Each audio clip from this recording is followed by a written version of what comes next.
চলতি অর্থবছরের ৬ মাসেই রাজস্ব আয়ে ঘাটতি দাঁড়িয়েছে প্রায় ২৯,০০০ কোটি টাকা।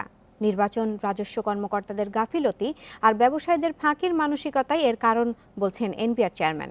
পরিস্থিতির উন্নয়নে কঠোর অবস্থানে যাবার কথা জানালেন তিনি।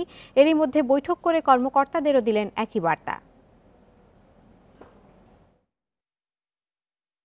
জুলাই থেকে ডিসেম্বর পর্যন্ত রাজস্ব আয়ের লক্ষ্য ছিল ১,২৬,০০০ কোটি টাকা। আদায় হয়েছে ৯৭,০০০ কোটি টাকা। ৬ মাসে রাজস্ব আয়ের প্রবৃদ্ধি ৬ ভাগেরও কম। এনবিআর চেয়ারম্যান জানান, মাত্র ৩ ভাগ প্রবৃদ্ধি হয়েছে আমদানি শুল্কে, ভ্যাটে প্রবৃদ্ধি ৪ ভাগ আর আয়করে ১১ ভাগ। নতুন সরকার গঠনের প্রেক্ষিতে রাজস্ব আয় পরিস্থিতি পর্যালোচনায় সম্প্রতি কমিশনারদের সঙ্গে বৈঠকও করেন এনবিআর চেয়ারম্যান।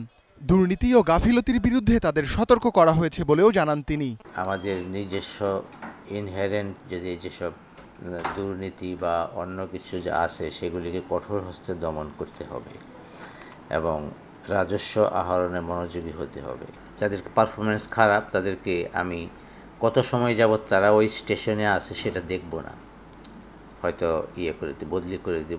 এনবিআর চেয়ারম্যান জানান, নির্বাচনী ডামাডোলে ব্যবসায়ীদের কর ফাঁকির প্রবণতা বেড়েছে। ফাঁকি বন্ধে মাঠ পর্যায়ে তদারকি বাড়ানো ও প্রতিষ্ঠান পরিদর্শনে কর্মকর্তাদের নির্দেশনা দেন তিনি। জানান, কর ফাঁকি দিলে ব্যবসায়ীদের নিবন্ধন বাতিল করা হবে।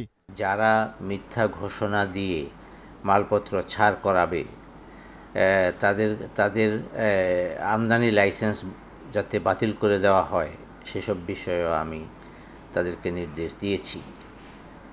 আর আমাদের অফিসারদেরকে আরও সতর্ক থাকতে হবে।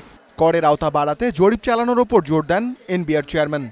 পাশাপাশি খুলনা ও রাজশাহী অঞ্চলে জনবল বাড়ানোরও তাগিদ দেন তিনি।